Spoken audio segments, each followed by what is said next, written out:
installés, c'était le périphérique de la ville, des quartiers bien précis. Donc on a été dans ces quartiers pour installer des structures et travailler avec la population, faire du développement de proximité. Ces enfants, au départ, on savait que c'était à eux qu'on voulait s'adresser parce que c'était les plus vulnérables et qu'il fallait leur tendre la main. Et toute l'équipe est devenue passeur de culture. Et bien entendu, c'est l'outil que nous avons choisi, c'est devenu notre cœur de métier. Et aujourd'hui, on a des centres d'accueil dans ce territoire. Et on a implanté une école du cirque dans un quartier vulnérable, Sidi Moussa, dans un lieu culturel, dans une casbah qui a 3 siècles et demi et qui avait une vie pendant la période du roi Moulay Ismaël.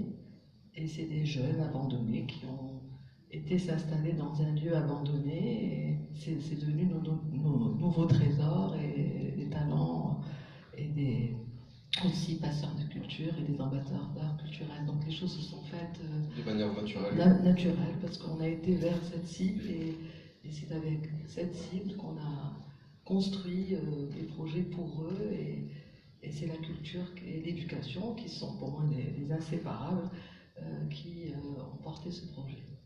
Hamza. Bonjour. Merci pour la Fondation Hiba de m'avoir invité, Votre Excellence, Monsieur Nesbou Mehdi, Monsieur Abdillah Hafifi, Fouad Shafiqi et Hicham Al-Qari, Monsieur Driss Khrouz. Bonsoir, Monsieur, Dame, vous tous ici dans la salle pour vos grades et qualités. Alors, chez nous, Spectacle pour tous, on cible, par exemple, le projet Agit Faraj. On travaille avec 7 grands lycées à Tanger, grâce à un partenariat avec au départ la Fondation Dozos et puis par la suite l'Académie régionale de Tanger, Tétouan Al-Husseima. Donc le projet a duré 2 ans, plus de 24 ateliers implantés dans les 7 lycées. On produit chaque année avec ces élèves-là plus de 24 productions qu'on présente à la fin de l'année. Ce que je propose un modèle dans le but, Inch'Allah, parce que je suis un grand rêveur, de créer la maison de théâtre Agit Faraj ou la maison de théâtre Hamza Boulis. Par la suite, après ces 2 ans-là, entre 2016 et 2018, pour ne pas... j'ai développé un autre modèle de ciblage, c'est une convention cadre, une convention de partenariat. Donc, vu qu'on dispose d'un camion théâtre itinérant, c'est le premier camion théâtre d'Afrique, c'est un établissement recevant public de la 5e catégorie, type C, une capacité d'accueil à l'intérieur 50 places. On reçoit des demandes de la part des associations. Aujourd'hui, nous avons fait une extension à Ain Aouda et à Aurika, région de l'Haouz. Ces conventions de partenariat, conventions cadres, on met noir sur blanc avec des futures compagnies de théâtre, des jeunes qui rêvent comme moi. Au départ, on anime des ateliers, on offre l'espace, les décors, des artistes, pédagogues ou aujourd'hui qu'on appelle les chefs d'atelier qui travaillent avec. Après 2 ans, on passe à l'accompagnement et puis par la suite.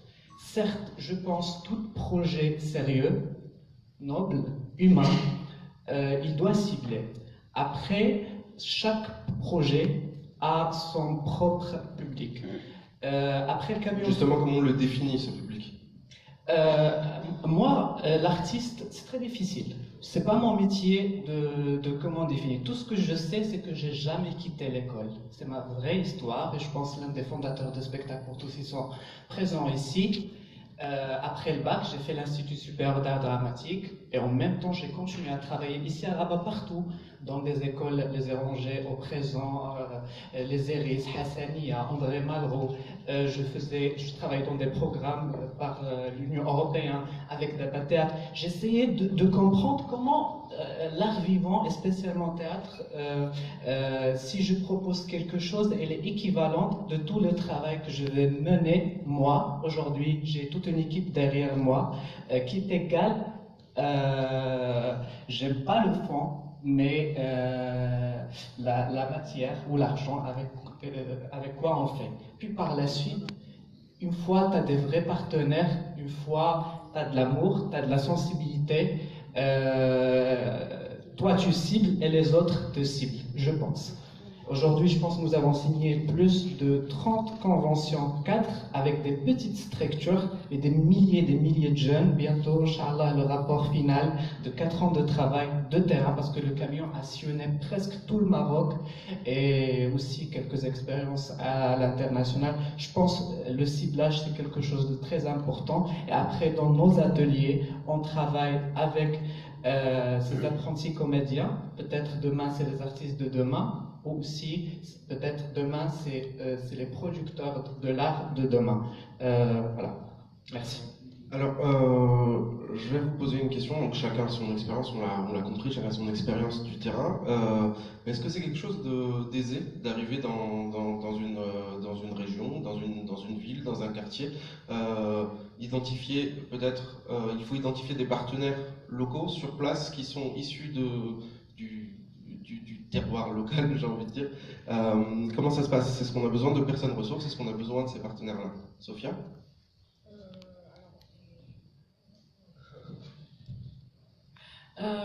C'est pas chose aisée d'arriver dans un nouveau territoire parce que forcément on n'a pas connaissance de tous les éléments et c'est vrai que c'est important de s'appuyer sur les personnalités, les acteurs sociaux, publics et privés aussi qui sont actifs là depuis longtemps.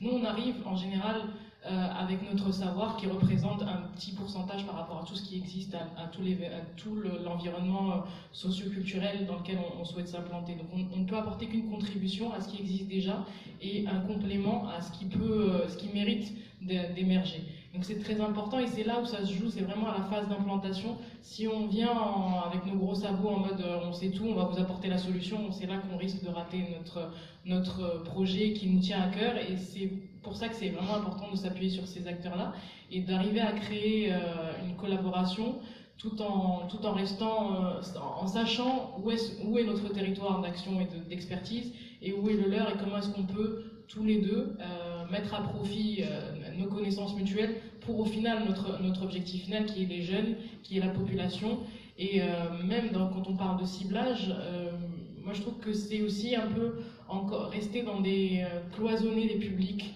et mettre les gens dans des cases alors que finalement la culture s'adresse à tous. Elle s'adresse à n'importe qui, n'importe quelle culture. Et donc finalement, on cible, oui, pour un travail de terrain à long terme, mais en tant qu'artiste... Besoin de décloisonner quand même. Exactement. Je pense que les artistes ont aussi ce rôle de mélanger les gens, de mélanger les publics et de ne pas être dans cette logique justement de cibler ou de s'adresser uniquement à des cibles particulières, mais plutôt de s'adresser à tout le monde et de laisser ces publics venir à eux, découvrir aussi les autres personnes qui sont à côté d'eux aussi. Et comment on choisit ces partenaires sur le terrain? On cherche, et puis on identifie, j'ai envie de dire, on ratisse large, parce qu'on a besoin de connaître les bons partenaires et les mauvais aussi. Et on a besoin d'être surtout à l'écoute de toutes les expériences qui sont là, qui ont existé. Les jeunes surtout et le cœur de cible en tout cas de notre activité est la première ressource principale parce que c'est eux qui vivent les expériences, qui sont le mieux à même de nous raconter ces expériences-là et leur impact.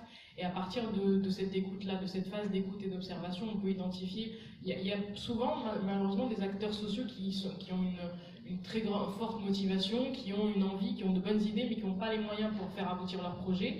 Ça peut être perçu par des jeunes comme étant un échec ou un mauvais projet et finalement c'est là où notre rôle